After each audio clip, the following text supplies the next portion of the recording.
ఒకసారి శ్రీనివాసరావు గారు ఒపీనియన్ తీసుకున్న ముందు అసలు జనసేన టీడీపీ ఎలా ఉందనేది కూడా ఇంపార్టెంట్. జనసేన ఏం ఆలోచిస్తుంది? డిఫరెంట్ ఒపీనియన్స్ ఉన్నాయి బీజేపీతో పొత్తు అనే దాని మీద. జనసేనలో ఏం చర్చ జరుగుతుంది అనేది కిరణ్, మీ పార్టీలో ఈ బీజేపీతో పొత్తు అనే దాని మీద ఏం చర్చ జరుగుతుంది? అంటే బీజేపీతో పొత్తులో ఉన్నామని చెప్పేస్తున్నారులే, ఓపెన్గా చెప్పేస్తున్నారు, మీ సార్ కోరుకుంటున్నారు. కానీ మరి వస్తున్న ఒపీనియన్స్ ఆధారంగా ఏమైనా ఇంటర్నల్గా చర్చలు జరుగుతున్నాయా? సార్, మీకు ఏబిఎన్ ప్రేక్షకులకి ప్రణాళిక పెద్దలు నమస్కారం. నమస్కారం. మేము మొదటి నుంచి చెప్తున్నాం, 4.5 సంవత్సరం ఒకే మాట మీద ఉన్నాం. బీజేపీలో ఉన్నా కాదన్నా మేమైతే బీజేపీలో పొత్తులో ఉన్నాం. పవన్ కళ్యాణ్ గారికి ఇష్టమైన నాయకుడు మోడీ గారు. ఎప్పుడు కూడా మేము ఎవరైనా ఒకవేళ మోడీ గారు ఇంకొక కామెంట్ చేసినా వెంటనే మమ్మల్ని మందలించడం జరిగింది. మోడీ గారిని ఎవరు ఒక మాట నక్కండి, ఎందుకంటే ఈ దేశానికి ఆయన అవసరం. నేను మోడీ గారి అభిమానిని, బీజేపీ కోసం కన్నా నేను మోడీ గారి అభిమానిని, తర్వాత బీజేపీలో ఉన్నానని చెప్పి కళ్యాణ్ గారు చాలాసార్లు చెప్పేవారు. ఎందుకంటే ఆయనకి ఇష్టమైన వ్యక్తుల్లో మోడీ గారు ఒకరు. కాబట్టి బీజేపీతో మేము అలయన్స్లో ఉన్నాం. గత 4.5 సంవత్సరాల్లో ఈ రాష్ట్రంలో పరిస్థితి మనం చూసాం. మేము ఎన్ని కార్యక్రమాలు చేసాం బీజేపీతో, ఎన్ని కార్యక్రమం వాళ్ళు మనతో కలిసి చేశారు, ఎన్ని చేయలేదో ఓపెన్ తెలిసిందే. ఇప్పుడు ఎన్నికల సీజన్ స్టార్ట్ అయ్యే కొద్దీ మేము తెలుగుదేశం కలుస్తాం ఇంత త్వరగా అని చెప్పి వాళ్ళు ఊహించలే.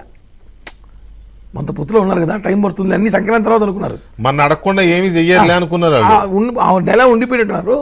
కానీ అక్కడ ఏం జరిగిందంటే, ఎప్పుడైతే చంద్రబాబు గారు జైలుకి పోవడం, దాని ముందు మేము స్ట్రాటజీస్ చెప్పాం, ఓటు చేయాలని ఇవ్వమని చెప్పి ఎప్పుడైతే బహిరంగ సభలో చెప్పామో ఆ రోజు అర్థం చేసుకోవాలి. రాజకీయ నాయకులు కానీ ఓటర్ రిసెంట్ అయిపోయారు, కలిసి వెళ్తున్నారనేసి ఫిక్స్ అయిపోయారు అందరూ.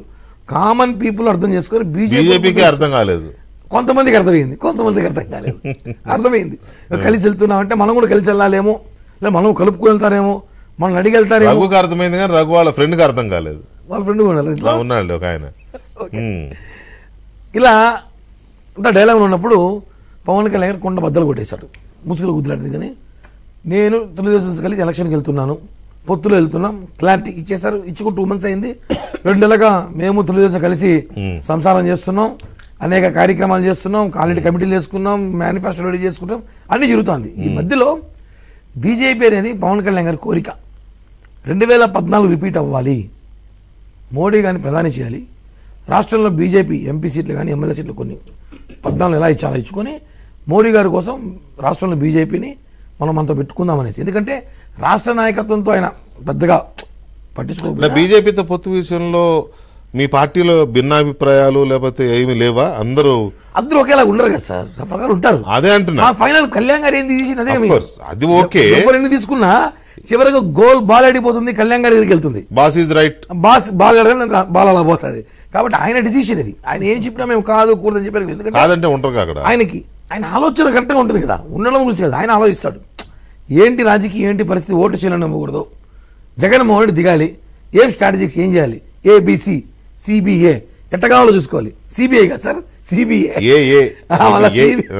ఇలా ఏమున్నా ఆ స్ట్రాటజిక్స్ చూసుకొని జగన్మోహన్ రెడ్డి దించాలన్నప్పుడు బీజేపీ అవసరం ఉంది, కొన్ని అవసరం.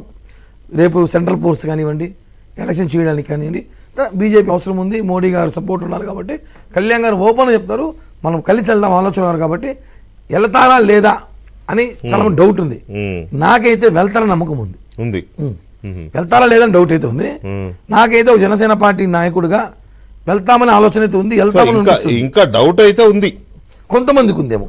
మాకైతే వెళ్తామని క్లారిటీ కూడా, ఎందుకంటే కళ్యాణ్ గారి గురించి మా బాగా తెలుసు కాబట్టి, బీజేపీతో మేము ఉన్నాం కాబట్టి. కొంతమంది బీజేపీ నాయకులు కళ్యాణ్ గారిని అప్పుడు అడపాదడపా మాట్లాడినా కూడా ఆయన ఒకటే చెప్తాడు, బీజేపీ వాళ్ళు మనతో ఉన్నారు, అలయన్స్ మనకు వాల్యూ ఇస్తారు, నాకు రెస్పెక్ట్ ఇస్తున్నారు, కేంద్రంలో నేను పోతే రెడ్ కార్పెట్ ఇస్తున్నారు, నాకు అపాయింట్మెంట్ దొరుకుతుంది, నేను పోతే మాట్లాడుతున్నా. అనేక సమస్యల పైన ఒక విశాఖ రైల్వే జోన్ కానివ్వండి అడిషనల్ ఇమీడియట్లీ రియాక్ట్ అయ్యారు నా కోసం. కాబట్టి వాళ్ళు గౌరవం ఇవ్వాలి. రియాక్ట్ ఆపారు కదా, కనీసం ఆపారు కదా సార్, దాన్ని అప్పట్లో ఆపారు కదా. అప్పుడు ఇష్యూ జరుగుతా అంటే అది కాదు కదా. ఇప్పుడు అది జిందాలోకి ఒక యూనిట్ ఇచ్చారు. రేపు గవర్నమెంట్ మారితే చేస్తామని చెప్పారు సార్. రేపు జనసేన టీడీపీ వస్తేనే దాన్ని కూడా ఆపుతామన్నారు.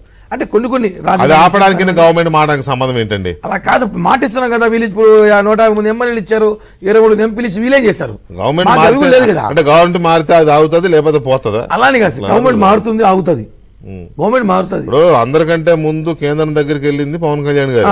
రాజధాని విషయంలో కూడా, అదే రాజధాని విషయంలో కానీ విషయంలో కానీ ముందు స్పందించి అమిత్ షా గారి దగ్గరికి వెళ్ళి ఎవరు వెళ్ళలేదు. దాదాపు 4 ఏళ్ళు అయింది. 4 ఏళ్ళు అడగండి సార్, మేము alliance అలాగే లేదండి అంటే మొదటి సంవత్సరంలోనే కదా 3 సంవత్సరాలు అవుతుంది. 3.5 సంవత్సరాల పైన అయింది. సో మరి ఒక అలయన్స్ పార్ట్నరు తనంతా తను వచ్చి అడిగింది ఒకటే కోరిక. ఈయన ఎప్పుడైనా కోరికలు ఉన్నాయి ఆయనకి మాకు లేవు కదా, అవసరం లేదు. అది ఒకటే కదా అడిగింది. అది అడిగితే ఇంతకాలం నాంచి ఇప్పుడు కూడా గవర్నమెంట్ వస్తే చేస్తామంటే అంటే చేస్తామన్నట్టు కాదు సార్, మాకు సంఖ్యాబలం కావాలి కదా, ఎంపీలు మాట్లాడి మళ్ళీ ఎంపీలు సంఖ్యాబలం వస్తే ఇక మళ్ళీ 5 ఏళ్ళ దాకా అడిగేవాడు ఎవరు అని అవంతా ఏముండదు చెప్పేసి ఆ ప్రైవేటైజ్ చేసి పడేస్తారు ఫుల్ గా. అలా అవకాశం ఉండదు అనుకుంటా సార్. సరే చూద్దాం, అది కూడా చూద్దాము. శ్రీనివాసరావు ఒకటి బీజేపీతో